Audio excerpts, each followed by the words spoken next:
Shalom, kita jumpa lagi lewat Klavos Sukacita untuk mendengarkan kebenaran firman Tuhan.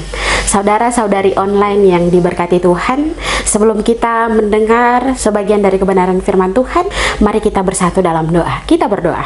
Bapa dalam kerajaan sorga, pada kesempatan ini kami datang dengan kerendahan hati kami untuk meminta hikmat, pengertian daripadamu, karena kami hendak membaca serta merenungkan bagian dari kebenaran firman Tuhan. Untuk itu Tuhan, mampukan setiap kami untuk dapat mengerti dan memahami bagian kebenaran firman Tuhan ini. Dalam nama Tuhan Yesus kami berdoa, haleluya, amin. Persekutuan Klavos Sukacita yang diberkati oleh Tuhan Yesus Kristus, kebenaran firman Tuhan bagi kita di saat hari ini terdapat dalam Yesaya pasal 9 ayatnya yang ke-6.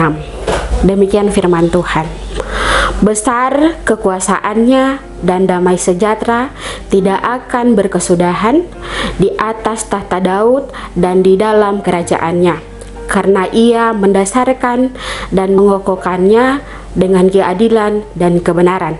Dari sekarang sampai selama-lamanya, kecemburuan Tuhan semesta alam akan melakukan hal ini. Demikian kebenaran firman Tuhan bagi kita di saat hari ini.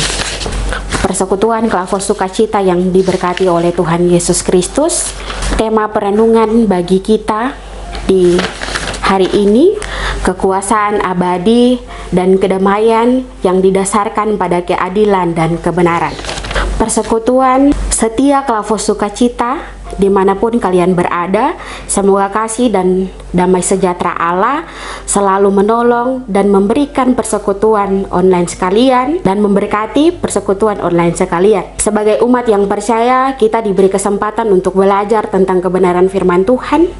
Hari ini kita mendengar dan belajar tentang seseorang yang akan datang dan menjadi Raja Damai, dan hanya melalui dia akan ada keadilan dan kebenaran yang kekal. Persekutuan yang diberkati oleh Tuhan, Yesaya pasal 9 membahas tentang nubuatan kelahiran seorang anak yang menjadi pemimpin besar dan akan membawa damai abadi bagi umatnya. Terkhusus pada ayatnya yang ke-6 yang menjadi pembahasan kita di hari ini, saya membaginya dalam beberapa bagian penting. Bagian yang pertama, besar kekuasaannya dan damai sejahtera tidak akan berkesudahan. Persekutuan yang diberkati oleh Tuhan, ini berarti kekuasaan dan damai sejahtera yang dibawa oleh tokoh ini tidak memiliki batas. Bagian ini menekankan tentang pemerintahan yang akan dipimpin oleh Mesias sangatlah besar. Pemerintahan yang luas, dan di dalam pemerintahan Mesias penuh dengan kekuasaan.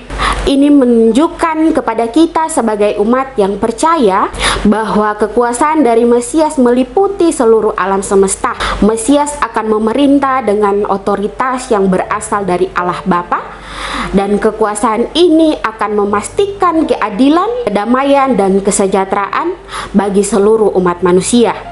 Juga mengenai damai sejahtera, ini berarti perdamaian yang dibawa oleh Mesias akan bersifat kekal dan abadi. Artinya dengan adanya kedamaian yang dibawa oleh Sang Mesias, tidak ada lagi peperangan, penderitaan, atau konflik yang memecah belah. Damai ini akan ada untuk selama-lamanya yang didasarkan pada keadilan dan kebenaran. Lalu bagian yang kedua, di atas tahta Daud dan di dalam kerajaannya. Bagian ini menjelaskan kepada kita bahwa pemerintahan ini akan berkaitan dengan garis keturunan Daud, yang merupakan janji Allah kepada Daud yang tercatat dalam 2 Samuel pasal 7. Allah berjanji kepada Daud bahwa salah satu keturunan Daud akan memerintah untuk selama-lamanya. Janji ini menjadi dasar pengharapan bangsa Israel akan kedatangan seorang Mesias dan garis keturunan Daud. Tahta Daud melambangkan kekuasaan dan otoritas kerajaan Israel. Kerajaan Daud dianggap sebagai masa keemasan dalam sejarah Israel, di mana bangsa itu mengalami kemakmuran dan keamanan dan di bawah pemerintahan yang adil. Lalu bagian yang ketiga, karena ia mendasarkan dan mengokohkannya dengan keadilan dan kebenaran. Bagian ini menjelaskan kepada kita bahwa kekuasaan dan kerajaan ini tidak hanya besar dan abadi, tetapi juga didasarkan pada prinsip-prinsip keadilan.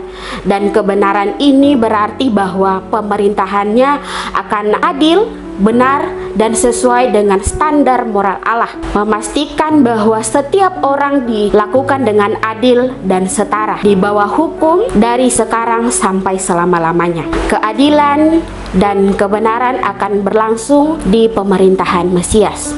Lalu bagian yang keempat, kecemburuan Tuhan semesta alam akan melakukan hal ini.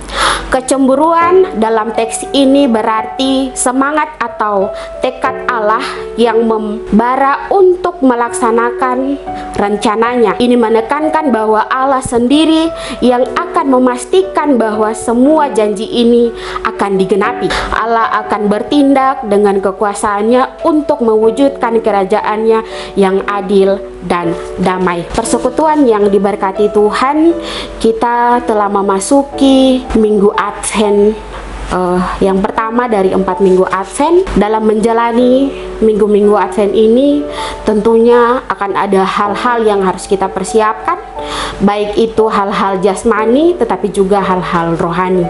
Persekutuan yang diberkati Tuhan ketika kita berada dalam suatu lingkungan atau di satu kampung misalnya, lalu akan ada kunjungan dari bupati, lalu sudah ada arahan dari pemerintah kampung untuk mempersiapkan segala sesuatu. Pastinya akan ada pembersihan kampung, lalu mempersiapkan hal-hal lainnya. Persekutuan yang Tuhan Yesus Kristus kasihi, demikian juga dengan kedatangan Sang Mesias.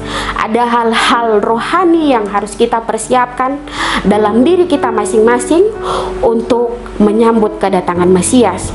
Kita menjaga kehidupan kita, kita membersihkan diri kita, dan kita menaruh harapan kita kepada Tuhan untuk menyambut kedatangan Mesias. Selamat menjalani masa raya Advent. Tuhan Yesus memberkati kita semua. Mari kita berdoa untuk kebenaran firman Tuhan yang telah kita dengar bersama. Bapa dalam kerajaan sorga, demikian firman Tuhan yang telah kami dengar di hari ini. Tuhan mau memberkati setiap kami dan mau menyempurnakan firman ini bagi setiap kami. Dalam nama Tuhan Yesus kami berdoa, haleluya, amin. Shalom, Tuhan Yesus memberkati.